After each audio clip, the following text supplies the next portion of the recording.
Alors, je reviens sur la question de la gauche et de la droite. Il faut bien comprendre que, ça j'ai du mal à le faire comprendre ça à Valentin, que vous pouvez voir d'ailleurs sur nos vidéos depuis pas mal d'années. Il faut bien comprendre que les gens doivent être élus. Par exemple, on peut très bien être élu sur un certain programme et devoir en changer en cours de route. Et à partir de ce moment-là, les gens vont dire, ah oui, tout ce que la personne fait sera forcément de gauche parce que c'est un homme de gauche. Tout ce que la personne fait sera forcément de droite parce que c'est un homme de droite. Mais non, pas du tout.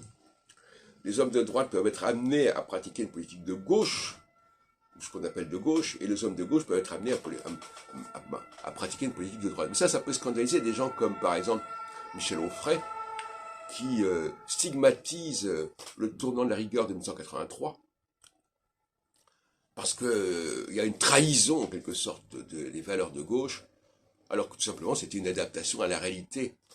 Et cette réalité qui est cyclique, qui est astrologique, eh bien, elle transcende et elle dépasse les clivages de gauche et de droite. Et la preuve en est, c'est que pendant les fameux mandats, les fameux septennats, eh bien, on s'aperçoit qu'on a mené des politiques complètement opposées à celles du président de la République. Jacques Chirac, par exemple, a dû subir, dans son premier mandat, de 1995 à 2002, a subi de 1997 à 2002 la cohabitation avec Lionel Jospin, qui était un homme de gauche.